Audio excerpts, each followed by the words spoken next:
Très bien, maintenant nous allons mettre en place notre formulaire pour l'inscription. Donc ce qu'on va faire, déjà c'est qu'on va séparer les boutons ici de notre formulaire. Donc ce que je vais faire, c'est que je vais aller chercher dans la page de login les boutons. Donc hop, je vais sélectionner tout ça, CTRL C, tac, et je vais venir me créer un composant.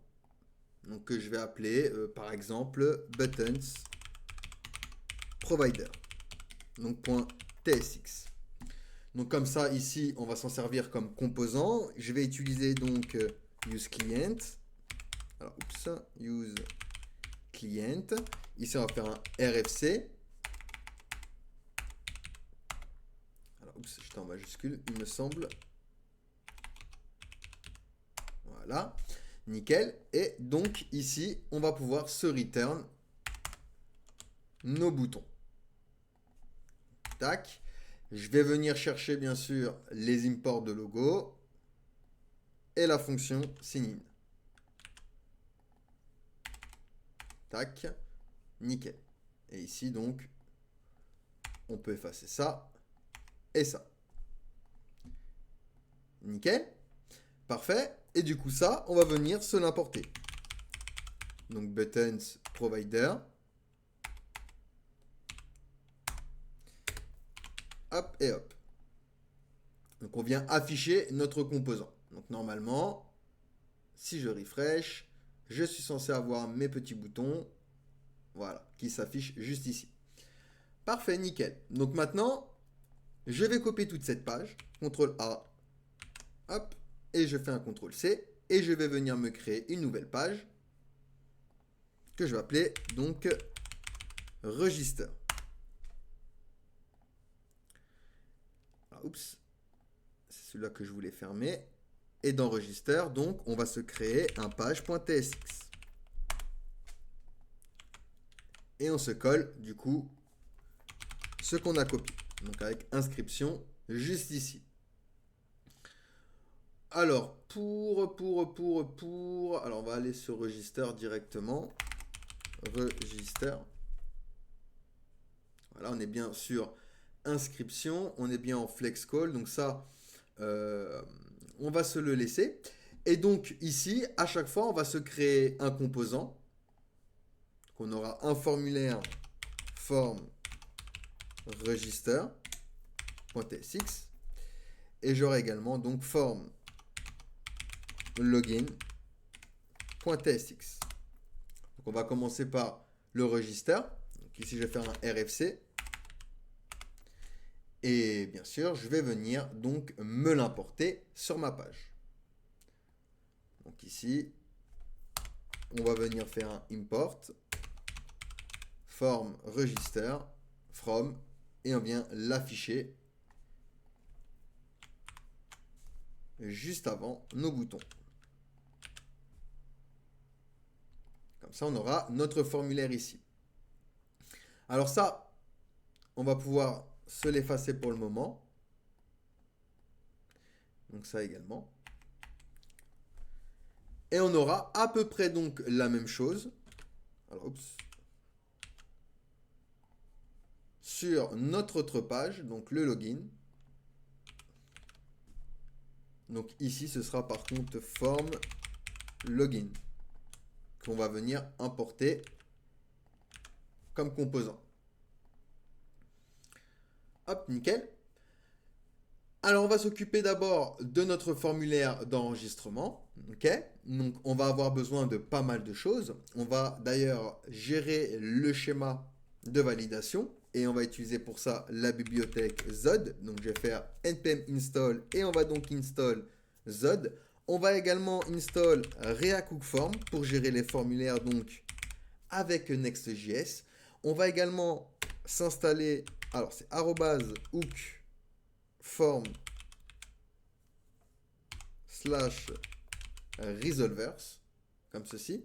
Donc comme ça, on va pouvoir récupérer le resolvers et du coup l'intégrer facilement à React-Hook-Form. On va également installer React-Toastify, donc qui va nous permettre d'avoir des petits toasts lorsqu'on va pouvoir créer un compte ou se connecter.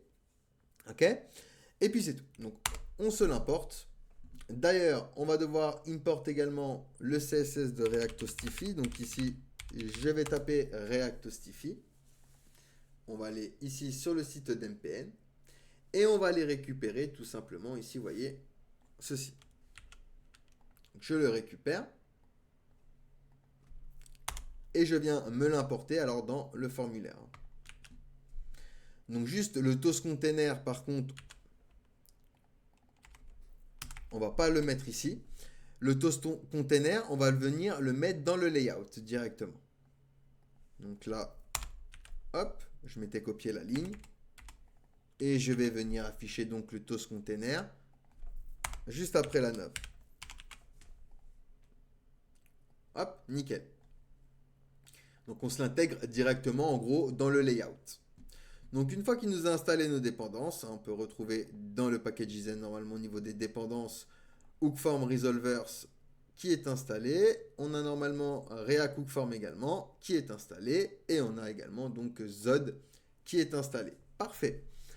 Donc, hop, on revient sur notre formulaire et on va importer donc tous les éléments dont on a besoin. Donc on va import Z from Zod. Ça c'est pour la validation de schéma. D'accord, on va vérifier les données avant de les envoyer dans la BDD. Donc c'est une bonne manière de faire. Hein. Donc ça vérifie bien sûr côté client, pas côté serveur. Ça ne change pas qu'il faut mettre quand même en place des règles côté back.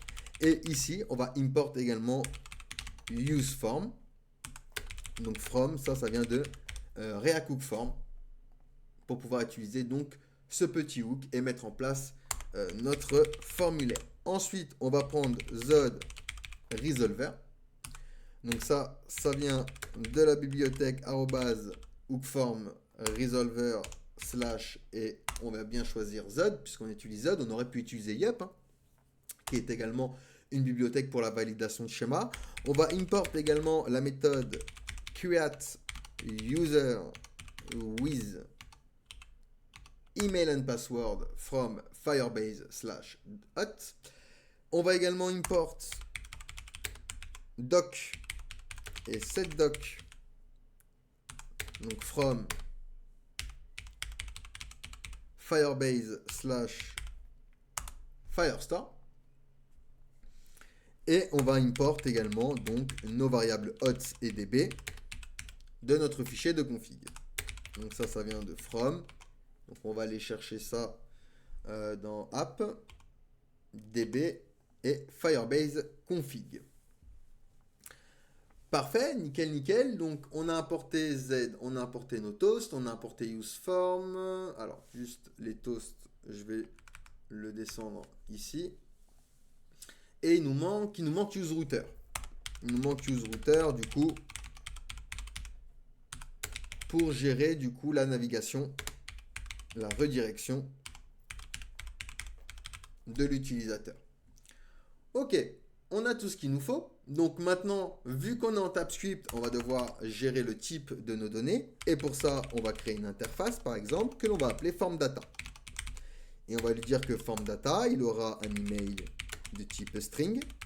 Il aura également un password de type string également. Et il aura un confirm password. Donc, qui sera également de type string. Ok. Donc ça, c'est juste pour gérer les données avec TypeScript. Maintenant, on va créer notre schéma. Toujours à l'extérieur de ma fonction. Je viens me créer donc un form schéma. Donc pour gérer la validation de nos données. Donc c'est z.object. On aura un objet.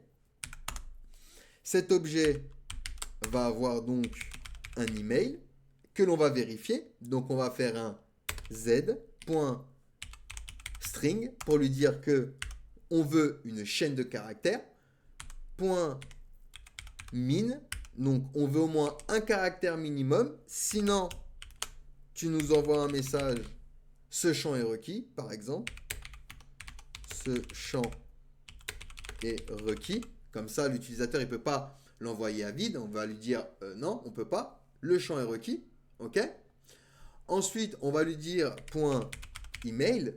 Donc, on aura donc la possibilité de vérifier le format de l'email. Donc ici, si jamais il n'est pas du bon format, on va dire format non valide. On envoie un message d'erreur format non valide et point max, donc maximum, par exemple 300 caractères. Et hop, ici, on envoie un message.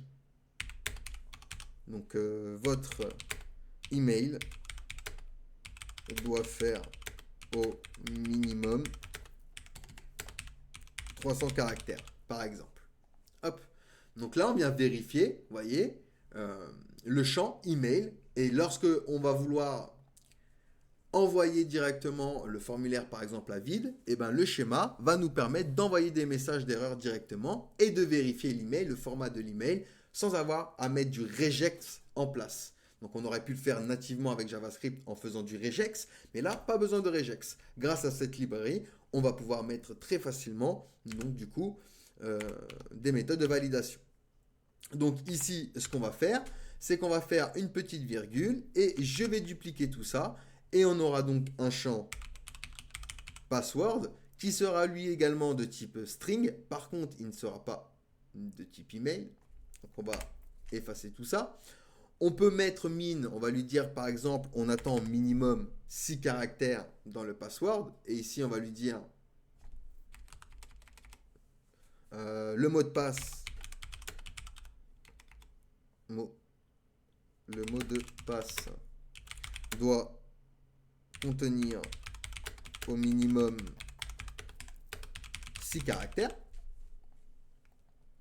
Donc hop, on vérifie, d'accord? Ensuite, on aura quoi? On aura un confirm password. Même histoire. Je duplique. On aura donc un confirm password. Alors ici également, j'avais mis un N. Hop, donc on vient avoir également, on va vérifier également donc le champ de confirmation pour le mot de passe. D'accord? Donc on va demander à l'utilisateur de du coup remettre le mot de passe qu'il a utilisé pour confirmer. Et pour ça, on va devoir le vérifier. Alors pour le vérifier, on va venir ici, faire un point refine. Et donc on aura un objet avec confirm password et password.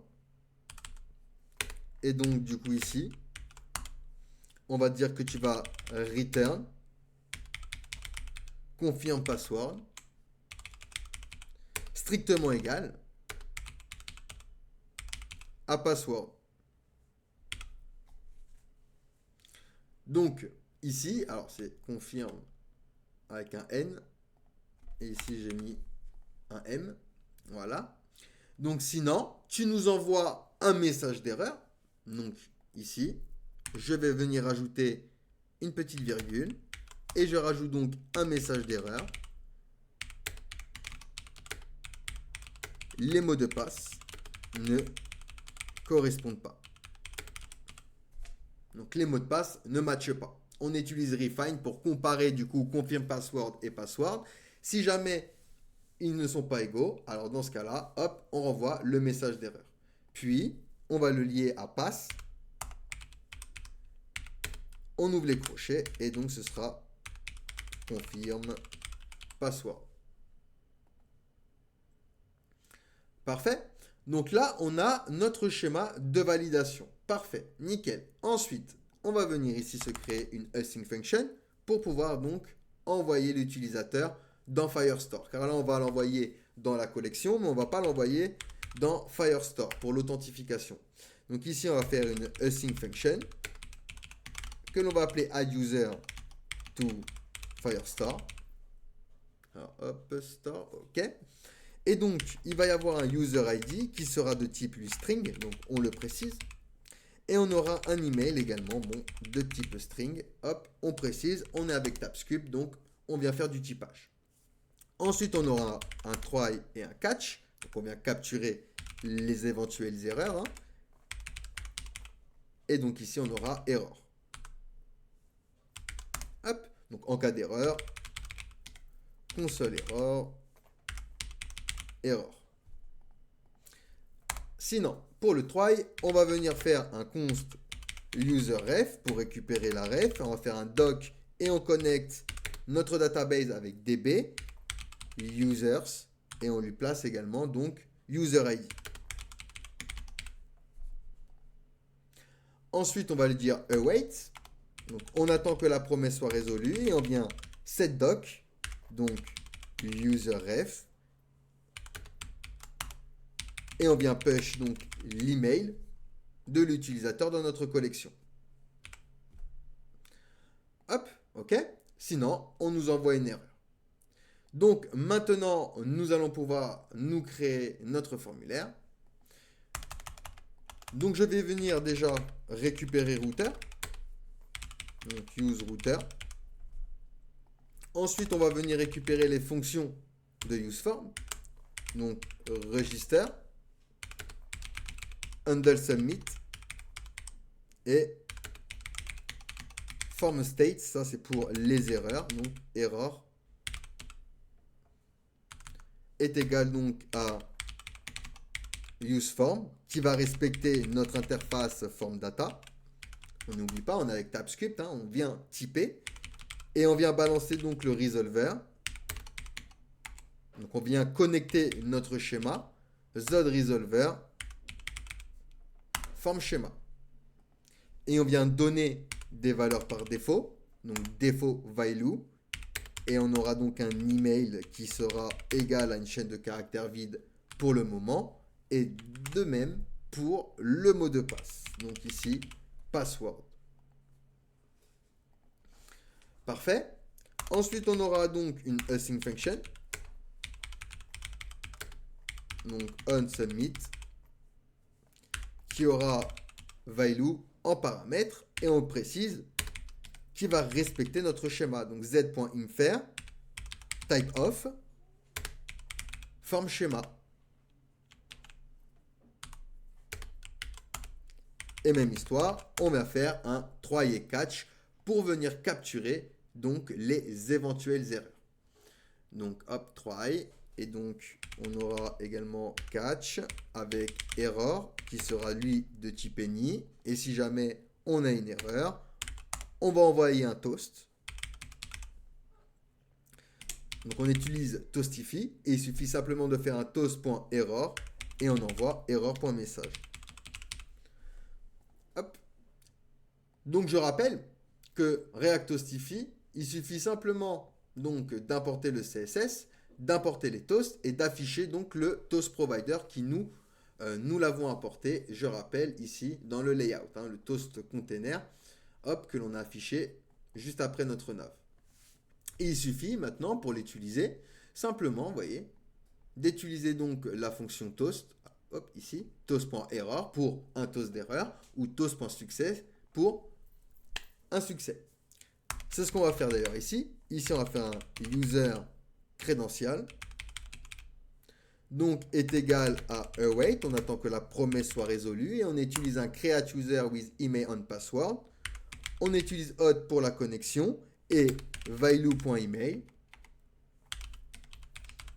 et value.password pour récupérer donc l'email et le password. Alors attendez, auth value avec un S, excusez-moi. Hop, nickel. Donc ensuite on récupère l'utilisateur. Donc cons user est égal à user credential.user. Et ensuite on va faire un await de nouveau. On attend que la promesse soit résolue. Et on utilise add user to Firestore pour l'ajouter également dans le Firestore. Donc user ID et value.email. Ensuite, on renvoie l'utilisateur vers la page dashboard. Donc on push / dashboard. On le renvoie vers la page dashboard. On peut également renvoyer un toast de succès.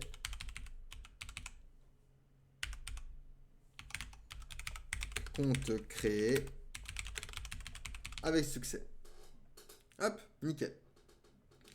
Ne Donc ça va être notre fonction de validation pour le formulaire. Donc maintenant, on va return notre JSX, parce que là, pour le moment, on verra rien du tout, on n'a rien fait en particulier, d'accord, on voit rien. Donc ici, tac, hop, on se fait un petit peu de ménage. Et donc, on va se mettre un form. Action, on peut l'effacer. Ici, on ne va pas en avoir besoin. Et donc, on va rajouter une classe à notre formulaire. On va lui donner une max width de 800 pixels. Un flex call, gap 2. Un BG slate 50. Padding de niveau 5. Et on va arrondir les angles, rounded MD. Et un shadow MD également. Shadow MD. Le formulaire, on lui rajoute une action, le onSubmit. Et on lui envoie donc UndleSubmit, qui aura donc notre fonction onSubmit. UndleSubmit qui est la fonction de notre hook useForm. Et on renvoie donc onSubmit qui est notre fonction à nous que l'on a créée juste ici. OK?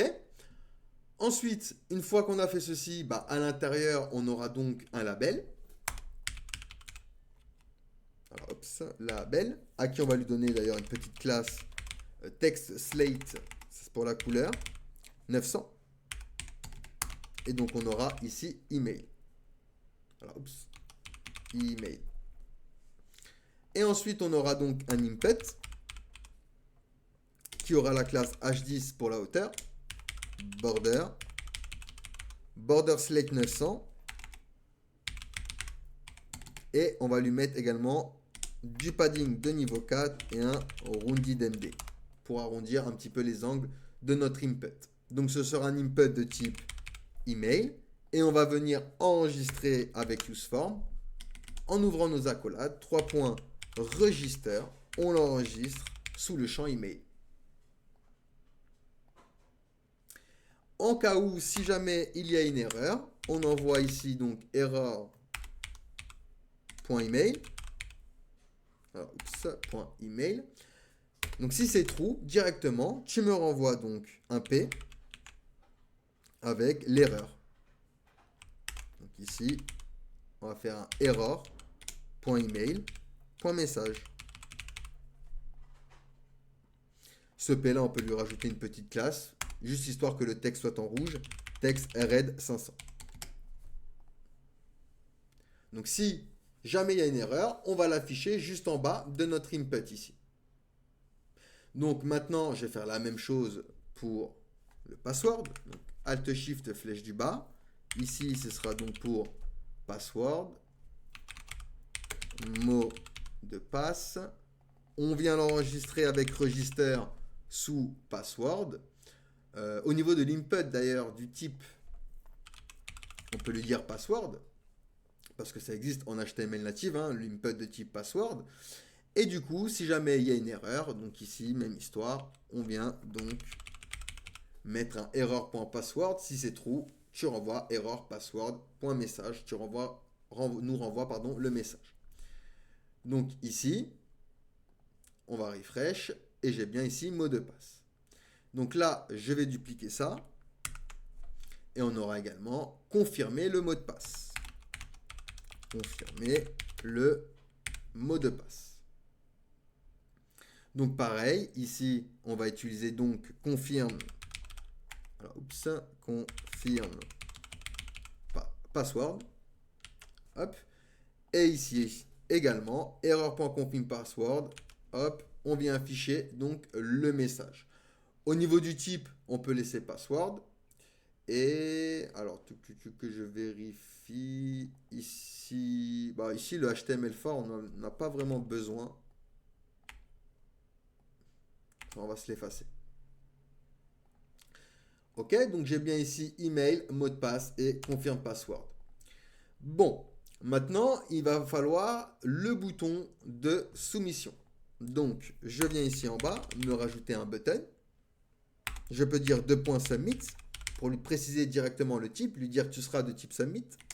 Et on va lui rajouter un BG Gray 600, PX pour le padding à gauche à droite de niveau 3 et un PY de 1.